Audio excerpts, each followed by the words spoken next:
தொடர்ந்து நம்ம கவர்மெண்ட் உடைய அப்டேட் ஸ்கீம்ஸ் எல்லாம் பாத்துட்டு இருக்கோம். இன்னைக்கு அந்த வரிசையில பாத்தீங்கன்னா வாடகை வீட்டுல இருக்கவங்களுக்காக வந்திருக்கக்கூடிய சில முக்கியமான அறிவிப்புகளை பார்க்க போறோம். நிச்சயமாக நிறைய பேருக்கு பாத்தீங்கன்னா வாடகை வீடுங்கிறதே ஒரு பெரும் சுமைதான். மாசம் மாசம் வாடகை கட்டி கொண்டே இருப்போம். எவ்வளவு சம்பாதிச்சாலும் ஒரு வாடகை கட்டுவதனாலேயே நமக்கு என்ன ஆயிருது, காசுல ஒரு சேமிப்பு இல்லாம போயிருது. நிறைய பேருடைய வருமானமே ஒரு 30,000 ரூபாய் தான் இருந்துட்டு இருக்கு. அதுல ஒரு 10,000 ரூபாய் வாடகைக்கே போயிருது. வீட்டு செலவுக்கு ஒரு 10,000 ரூபாய் போகுது. மிச்சம் இருக்கிற ஒரு 10,000 ரூபாய் வச்சுதான் ஒரு குடும்பம் நடத்துற மாதிரியான ஒரு நிலைமை ஒரு மிடில் கிளாஸ் ஃபேமிலிக்கு இருந்து கொண்டு இருக்கு. இந்த ஒரு நிலைமையில தான் பாத்தீங்கன்னா வாடகை வீட்டாருக்கு குறிவைத்து சில தகவல்கள் கொடுக்கப்பட்டிருக்கு. இது அவர்களுக்கு ரொம்ப ஒரு சந்தோஷமான விஷயம் தான் நம்ம சொல்லணும். ஏன்னா வாடகை வீட்டுல இருக்கவங்களுக்கு அவங்க முன்னேறதுக்கு தடுங்களா இருக்கிறதே அந்த வாடகை வீட்டுல வாடகை செலுத்தி கொண்டே இருப்பதுதான். அப்படிங்கறதுனாலதான் கவர்மெண்ட் என்ன பண்றாங்க, நிறைய நடவடிக்கைகள் எடுத்திருக்காங்க. அந்த நல்ல அறிவிப்புகளை இப்ப பாக்கலாம். அதுல முதல் என்னன்னு பாத்தீங்கன்னா, இந்த தடவை மகளிர் உரிமை தொகை 2,500 ரூபாய் கொடுக்குறாங்க. யாருக்குன்னு பாத்தீங்கன்னா 60 வயசு கீழே. அதே மாதிரி 3,000 ரூபாய் கொடுக்குறாங்க. யாருக்குன்னு பாத்தீங்கன்னா 60 வயசுக்கு மேல. கீழேனா 2,500, மேலனா 3,000 ரூபாய் கொடுக்குறாங்க. இத யாருக்கு கொடுக்க போறாங்கன்னு பாத்தீங்கன்னா, வாடகை வீட்டுல இருக்கவங்களுக்கு முன்னுரிமை கொடுக்க போறாங்க. ஏன் அப்படி கொடுக்குறாங்கன்னா, ஏன்னா அவங்க சொந்த இடம் கூட இல்லாம சம்பாதனையில வாடகையை கட்டி வாழ்ந்துட்டு இருக்காங்க. வாடகையே அவங்களுக்கு பெரும் சுமையா இருக்கு. அதுக்கே கடன் வாங்குற நிலைமை இருக்கு. அது கூட அவங்களுக்கு சிரமமா இருக்கும் போது அவங்க கண்டிப்பா இந்த ஸ்கீமுக்கு எலிஜிபிள்னு சொல்லிட்டு மகளிர் உரிமை தொகைக்கு 2,500 ரூபாவும், அதே மாதிரி 60 வயசுக்கு மேல இருக்கக்கூடிய முதியோர் தொகைக்கு 3,000 ரூபாவும் கொடுக்குறாங்க. அப்ப வாடகை வீட்டுல இருக்கவங்களுக்கு ஒரு பெரிய குட் நியூஸ், உங்களுக்கு இது கிடைக்க போகுதுன்ட்டு.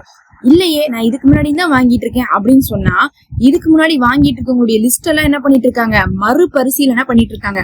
எதுக்காகன்னு பாத்தீங்கன்னா, இந்த தடவை கரெக்டான தேவையுள்ள நபர் தான் அதை வாங்குறாங்கன்னு உறுதிப்படுத்துறதுக்காக லிஸ்ட் எல்லாம் மறுபடியும் ஜென்ரேட் பண்றாங்க. அதனால இந்த தடவை வாங்கிட்டு இருக்கவங்க மறுபடியும் கேன்சல் செய்யறதுக்கான வாய்ப்புகள் இருக்குது.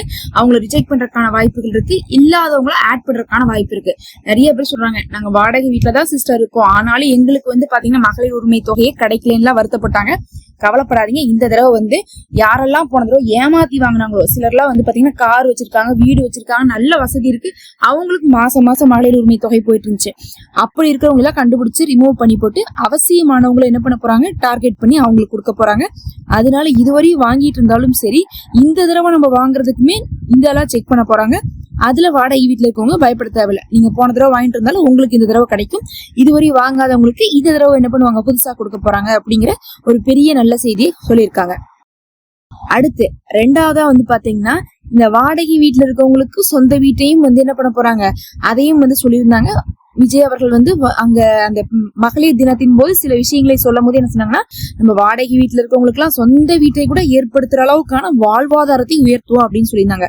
அது நேரடியா சொந்த வீடு கொடுப்போம்னு சொல்லல, வாழ்வாதாரத்தை உயர்த்துவோம்னு சொல்லியிருந்தாங்க. எல்லாருக்குமே 2 சக்கர வாகனம் வீட்டுல இருக்கணும் அப்படிங்கறத சொல்லியிருந்தாங்க. அதுக்கான சில முயற்சிகள் பண்ணிட்டு இருக்காங்க. சிலருக்கு பட்டா கொடுத்துட்டு இருக்காங்க. யாரெல்லாம் பட்டா இல்லாம இருந்துட்டு இருக்காங்களோ அவங்களுக்கு பட்டா கொடுத்துட்டு இருக்காங்க. யாரெல்லாம் ரொம்ப நெருக்கடியான ஒரு இடத்துல இருந்துட்டு இருக்காங்களோ அவங்களுக்கு எல்லாம் இடம் ஒதுக்கி கொடுத்துட்டு இருக்காங்க. அதே மாதிரி வருங்காலத்துல வாடகை இல்லாதவங்களுக்கும் இடம் இவ்வளோன்னு சொல்லிட்டு கொடுக்க போறதாக செய்திகள் வந்து கொண்டுதான் இருக்கு. அப்படியே ஸ்டெப் பை ஸ்டெப்பா போய் வாடகை வீட்டுல இருக்கவங்களுடைய தரத்தை உயர்த்த போறதாக சொல்லியிருக்காங்க. அதுல பார்க்கும்போது வாடகை வீட்டுல இருக்கவங்களுக்கு ஒரு சில சலுகைகளும் என்ன பண்றாங்க, ஏற்படுத்தி தரப்போவதாக சொல்லியிருக்காங்க. சில ஸ்கீம்ஸ் எல்லாம் பாத்தீங்கன்னா வாடகை வீட்டுல இருக்கவங்களுக்கு தான் முன்னுரிமை கொடுக்க போறதா சொல்லியிருக்காங்க. எப்படி நம்ம முதல்ல மகளிர் உரிமை தொகை சொன்னமோ அதே மாதிரி நிறைய இருக்குது. அந்த மாதிரி நிறைய ஸ்கீம் சொல்லியிருக்காங்க. அத்தனை ஸ்கீம்ஸையும் பாத்தீங்கன்னா வாடகை வீட்டாருக்கு முன்னுரிமை கொடுக்கும்போது அவங்களுடைய வாழ்வாதாரம் உயரும். அந்த சேமிப்புல அவங்க என்ன பண்ணுவாங்க, சொந்த வீட்டுக்கு போவாங்க அப்படிங்கக்கூடிய ஒரு கருத்துலதான் இது செஞ்சுட்டு இருக்காங்க. அடுத்து ரொம்ப முக்கியமா, வாடகை வீட்டுல இருக்கவங்களுக்கு வாடகை கொடுக்கறது மட்டும் பிரச்சனை இல்ல, அந்த ஹவுஸ் ஓனருமே பிரச்சனையா இருந்துட்டு இருக்காங்க. பல இடங்கள்ல சண்டை சச்சரவு கேஸ் ஆகி இன்னும் தீர்ப்பு வராம இருக்காமா. 2006ல இருந்து இன்னும் தீர்ப்பு வரலையாமா. பாத்துக்கோங்க, அந்த அளவுக்கு எல்லாம் என்ன பண்ணிருக்காங்க, வாடகை வீட்டுல இருக்கவங்களுக்கும் ஹவுஸ் ஓனருக்கும் சண்டையெல்லாம் வந்திருக்கு. அதனால என்ன பண்றாங்கன்னா, இனிமேல் அந்த மாதிரி சண்டையெல்லாம் வரக்கூடாதுன்னா என்ன பண்ணும் அப்படின்னு சொல்லிட்டு என்ன பண்ணிருக்காங்க, கவனிச்சு பார்க்கும்போது ஒரு சில விஷயங்கள் தான் சண்டை ஏற்படுத்துது, அதை நம்ம ரூல்ஸா கொண்டு வரணும். அதுக்கப்புறம் இவங்களுக்குன்னு தனியா ஒரு கமிட்டி ஃபார்ம் பண்ணி அந்த கமிட்டி மூலமாகவே அவங்களை என்ன பண்ணும், நேர்வழிப்படுத்தணும் அப்படிங்கிற மாதிரி என்ன பண்ணிருக்காங்க, முடிவு பண்ணிருக்காங்க. சென்ட்ரல் கவர்மெண்ட் கூட இந்த மாதிரியான முயற்சியை மேற்கொண்டாங்க. அதே மாதிரி நம்மளுடைய ஸ்டேட் கவர்மெண்ட் இந்த மாதிரியான விஷயத்தை செய்ய போறதாக சொல்லி கொண்டு இருக்காங்க. இன்னும் செய்யல, இனிமேல் தான் அதை ஆரம்பிப்பாங்கன்னு சொல்லப்படுது. அப்படி அவங்க ரூல்ஸ் போட்டு சில விஷயத்தெல்லாம் சரி செய்ய போறாங்கன்னு சொன்னோம்ல, அதுல ஒரு சில தகவல்கள் வந்திருக்கு. முதல் விஷயமே வந்து பாத்தீங்கன்னா வாடகை வீட்டுல இருக்கிறவங்களுக்கு வாடகை அதிகமா வந்து சுமத்துறாங்க. ஒவ்வொரு வீட்டுக்கு வித்தியாசம் இருக்கு. சிலர் வந்து 10,000 ரூபாய்க்கு கொடுக்குறாங்க, சிலர் வந்து 12,000 ரூபாய் சொல்றாங்க. 2 பெட்ரூம்க்கே வந்து பாத்தீங்கன்னா கணக்கு இல்லாம போயிட்டு இருக்கு. அதே மாதிரி வந்து பாத்தீங்கன்னா அட்வான்ஸ் எல்லாம் ஆளாளுக்கு அவங்கவுங்க இஷ்டத்துக்கு கேக்குறாங்க. அவங்களுக்கு காசு தேவையா இருந்தா 4 லட்சம் ரூபாய் கூட அட்வான்ஸ் வாங்கிக்கிறாங்க. அதே காசு தேவையில்லாட்டினா 2 லட்சம் ரூபாய் கூட அட்வான்ஸ் வாங்கிக்கிறாங்கன்னு சொல்லிட்டு நிறைய குற்றச்சாட்டு எழுதுறதுனால அட்வான்ஸ் அப்படிங்கிறது வாடகையுடைய 2 மாதத்தை மட்டும்தான் வாங்கணும் அப்படிங்கிற மாதிரியும், அதே மாதிரி வந்து பாத்தீங்கன்னா வாடகை அப்படிங்கிறது ஒவ்வொரு ஏரியாவை பொறுத்து தீர்மானிச்சு ஒரே மாதிரி வைக்கணும் அப்படிங்கிற மாதிரியும் வந்து என்ன பண்ணுது பேசப்படுது. பார்க்கலாம். ஏன்னா அந்த மாதிரி செட் பண்ணிட்டாங்கன்னா இந்த ஏரியால இருக்கக்கூடிய 2 ரூம் இருக்கிற வீடுகள், அதே மாதிரி அந்த இடம், அந்த ஸ்கொயர் ஃபீட் இதெல்லாம் பொறுத்து வந்து என்ன ஆகணும், உங்களுக்கு வாடகை வந்து தீர்மானிக்கப்படும். அப்படி தீர்மானிக்கப்பட்ட ஹவுஸ் ஓனர்கள் வந்து அவங்கவுங்க ஆசைக்காக அதிகமா வச்சுக்க முடியாது. சிலர் வந்து ரொம்பவே வந்து கருத்தில் கொண்டு வந்து கரெக்டா தான் வைக்கிறாங்க, சிலர் வந்து ரொம்ப ஜாஸ்தியா வைக்கிறாங்க. அந்த மாதிரியான விஷயங்கள் தவிர்க்கப்படும்.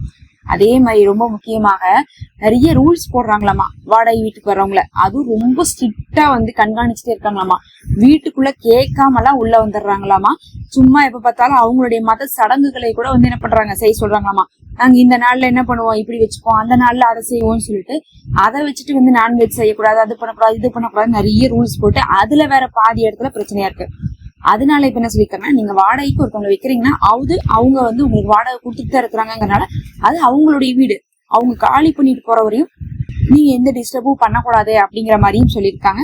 இதுக்கெல்லாம் வந்து ஒரு கமிட்டி ஃபார்ம் பண்ணி அந்த கமிட்டிட்ட வந்து ஏதாவதுன்னா கம்ப்ளைண்ட் பண்ற மாதிரியும், அதே மாதிரி வாடகைக்கு யாரையாவது நம்ம குடி வச்சோம்னாலும் இல்ல வாடகைக்கு வந்தவங்களும் சரி என்ன பண்ணணும், 3 மாசத்துக்குள்ள வந்து ரெஜிஸ்டர் பண்ணணும்.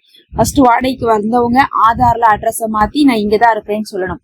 அதே மாதிரி வீட்டு ஓனர் வந்து என்ன சொல்லணும், நான் இதுல வந்து எவ்வளவு வாடகை வாங்குறேன், எப்படி வாங்குறேன் அப்படின்னு சொல்லிட்டு பதிவிடணும். இது வந்து உங்களுக்கே தெரியும், டாக்ஸ் கலெக்ட் பண்றதுக்கு அவங்களுக்கு ஈஸியா இருக்கும். அதனால இந்த மாதிரி கொண்டு வாங்க, அப்பதான் உங்களுடைய பத்திரப்பதிவு செல்லுபடியாகும் அப்படிங்கிற மாதிரி எல்லாம் சொல்லிட்டு இருக்காங்க. அது இந்த தடவையாவது வந்து செய்வாங்கன்னு சொல்லிட்டு எதிர்பார்க்கப்படுது. ஏன்னா நிறைய பிரச்சனைகள் அதை சுத்தி வந்துட்டு இருந்தனால கடந்த ஆட்சியிலே வந்து அதை செய்ய போறாங்கன்னு எதிர்பார்க்கக்கூடிய நேரத்துலதான் எலெக்ஷன் வந்துருச்சு. அதனால வந்து பாத்தீங்கன்னா இது நிறைய ஸ்டேட்ல வந்து இருந்துட்டுதான் இருக்கு. அந்த மாதிரி இங்கேயும் சேர்ந்து செய்யலாம் அப்படிங்கக்கூடிய ஒரு பேச்சுகளும் போயிட்டு இருக்கு. இது இல்லாம வந்து பாத்தீங்கன்னா வீட்டை வந்து அடிக்கடி காலி பண்ணிட்டு போங்க அப்படின்னு சொல்லிட்டு ஹவுஸ் ஓனர் சொல்லக்கூடாது. திடீர்னு வந்து என் பொண்ணு வந்து ஊர்ல இருந்து வருது, அவங்க வராங்க இவங்க வராங்கன்னு சொல்லிட்டு காலி பண்ண சொல்றதெல்லாம் தப்பு. அதனால என்ன பண்ணும், இவங்க எதா இருந்தாலும் முன்கூட்டியே அறிவிச்சிடணும். ஒரு 3 மாசம் வந்து டைம் கொடுத்துதான் யாரையும் வந்து வீடு காலி பண்ண சொல்லணும். அதே மாதிரி வந்து குடியிருக்கிறவங்களும் சொல்லாம கொள்ளாமலாம் காலி பண்ணிட்டு போக கூடாது. ஒரு 3 மாசத்துக்கு முன்னாடியே சொல்லிடணும். அதே மாதிரி வந்து முதல் தடவை வந்து அவங்க வந்து அக்ரிமெண்ட் போடும்போது ஒரு 11 மாசம் இருக்கிற மாதிரி அக்ரிமெண்ட் பண்ணும். இந்த மாதிரி ஒரு சில விஷயங்களை என்ன பண்ணிட்டு இருக்காங்க, ரூல்ஸா கொண்டு வந்துட்டா அதுல வந்து பாத்தீங்கன்னா கருத்து வந்து வேறுபாடு வராது. இல்லாட்டினா ஆளாளுக்கு அவங்கவுங்க இஷ்டத்துக்கு பண்ணிட்டு இருக்காங்க அப்படின்னு சொல்லிட்டு பேசப்பட்டு இருக்கு. பொறுத்திருந்து பார்க்கலாம் இந்த ரூல்ஸ் எல்லாம் வருதான்ட்டு. எல்லாத்துக்கும் மேல வாடகை வீட்டுல இருக்கவங்களுக்கு வந்து பாத்தீங்கன்னா உங்களுக்கு நிறைய சலுகைகளும் அதுக்கப்புறம் ஸ்கீம்ஸ்க்கெல்லாம் வந்து எலிஜிபிளாகவும் உங்களை வச்சிருக்காங்க அப்படிங்கறதே ஒரு பெரிய ஒரு சந்தோஷமான விஷயம் தான். இதெல்லாம் தான் இப்ப வந்து தகவல்கள். இதை பத்தி மேலதிகமான தகவல் தெரிய மறக்காம சப்ஸ்கிரைப் பண்ணிக்கோங்க.